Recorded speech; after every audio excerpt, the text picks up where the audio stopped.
Olha essa história aqui. O ex-motoboy Sandro Dota confessou em uma carta escrita na prisão que matou a cunhada Bianca Consoli. Segundo ele, o crime aconteceu durante uma briga, mas Sandro negou o estupro da jovem. Um especialista em grafologia, que estuda a personalidade das pessoas pela escrita, analisou a carta. Então preste agora muita atenção a esta reportagem da Mariana Moreno. Vamos ver.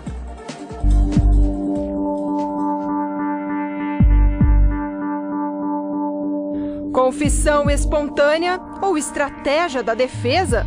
Na verdade, não se trata de estratégia. É um documento que viabiliza o acesso aos autos, considerando a fase processual em que ele se encontra. Com uma carta de 3 páginas, escrita de dentro da cadeia, Sandro Dota, acusado pelo Ministério Público de São Paulo de estuprar e assassinar a cunhada Bianca Consoli em 2011, resolveu confessar o crime. Na carta, o motoboy diz que matou a então cunhada durante uma briga na casa dela, mas afirma que não a violentou. Não confesso a questão de sexo. Ele nega, portanto, a questão do delito relativo ao crime de estupro. O documento foi escrito no dia 2 de agosto, uma semana depois que o júri de Sandro Dota foi anulado. No plenário, o réu destituiu o antigo advogado, ou seja, não quis mais ser defendido pelo Dr. Ricardo Martins. No mesmo dia em que a carta foi escrita, novos advogados foram escolhidos por Sandro: Ricardo Ponzeto e Arildo de Oliveira, os mesmos que defenderam Evandro Bezerra, condenado a 18 anos por ajudar Misael Bispo de Souza a matar a advogada Mércia Nakashima. Sandro Dota e Evandro estão presos na mesma penitenciária em Tremembé, no interior de São Paulo. Coincidência ou não, Evandro também escreveu uma carta dias antes do julgamento, em que dizia ser inocente e que estava sendo ameaçado por familiares de Misael. Vocês assumiram a defesa dele no mesmo dia que ele escreveu a carta. É uma coincidência ou a gente pode dizer que não? A confissão espontânea é fruto de um arrependimento interno, de uma reflexão pessoal de Sandro Dota. A família de Bianca Consoli recebeu a notícia da carta com surpresa. Desde o dia do julgamento, aquela manipulação deles, do advogado dele manipulando tudo aquilo, nós sabíamos, eu sabia que tinha algo para acontecer, alguma coisa eles estavam tramando, né? Na verdade, tá brincando, né? Com a família, com a justiça, com a sociedade, ele tá brincando, tá zombando da nossa cara. É massacrante tudo isso pra gente, né? Porque a gente revive tudo.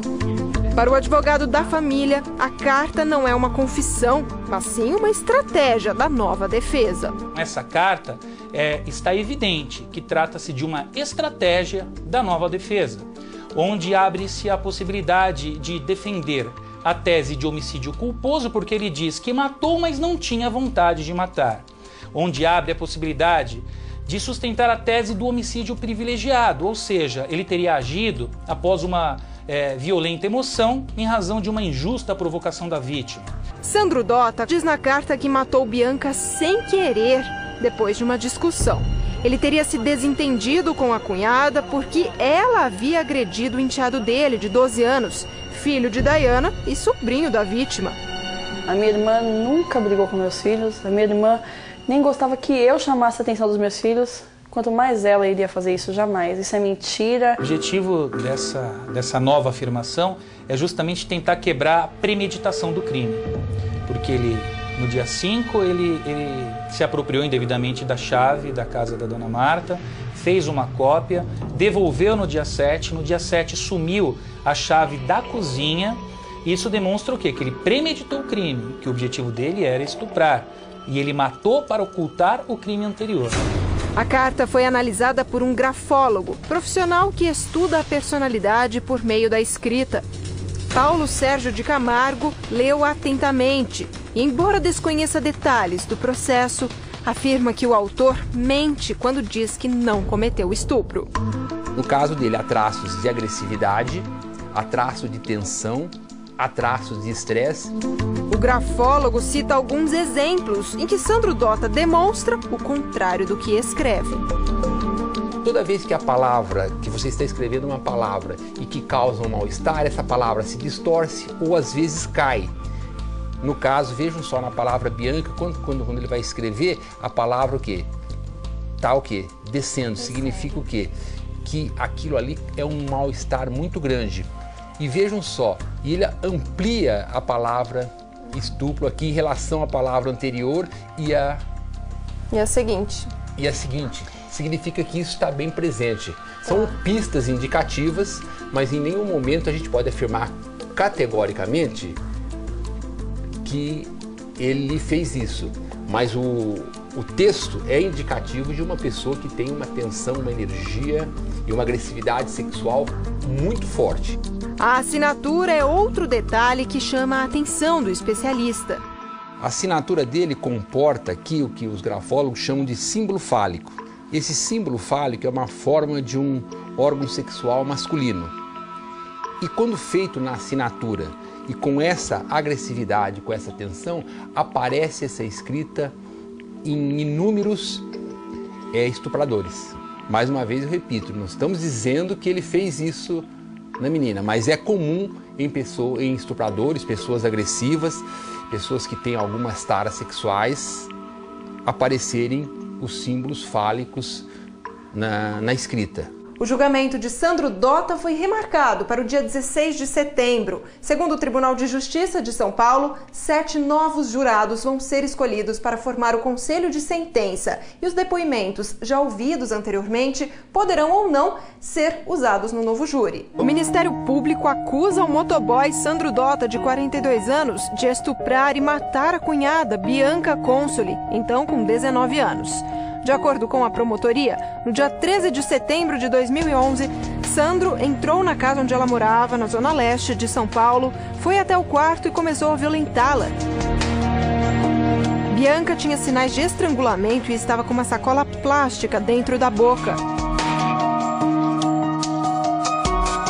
A motivação para o crime seria sexual. Laudos da perícia apontaram compatibilidade do material genético colhido debaixo da unha de Bianca com o sangue encontrado na calça de Sandro. Na tentativa de se defender do agressor, a vítima o arranhou e por isso havia resquícios de pele embaixo da unha. A casa não tinha sinais de arrombamento e estava toda trancada. Alguns dias antes, Sandro e a mulher tinham pegado a chave da casa porque iriam usar a máquina para lavar roupas. Com a confissão e a negativa do estupro, a defesa de Sandro Dota pretende conseguir um alívio na pena. O critério da atenuação é subjetivo, tendo como limite o mínimo da pena. Uma vez ele disse para mim assim, de duas ou uma. Se eu for preso inocente, que ele se dizia ser inocente naquela época que eu estava com ele, ou eu me mato lá dentro, que não aconteceu isso, ou quando eu saio pegando um por um. Ele falou isso pra você? Ele falou isso pra mim, isso eu falei no meu depoimento. Então quem fica à mercê dele somos nós, né? Quando ele sair, a gente que tem que viver fugindo. A família espera com ansiedade a chegada do novo julgamento. A minha ansiedade, meu desejo é que ele pegue os seus 40, é o que tá ali pela lei, né? E que se ele pegue 40 e fica 30, que fique 30. Que ele realmente fica 30 anos. Se ele pegar 20, que ele fique 20 anos sem ter progressão, sem sair para ver mamãe, sem sair para ver o papai, e sem para Natal. Isso é o meu desejo que aconteça, mas infelizmente a nossa lei é falha nessa parte, né?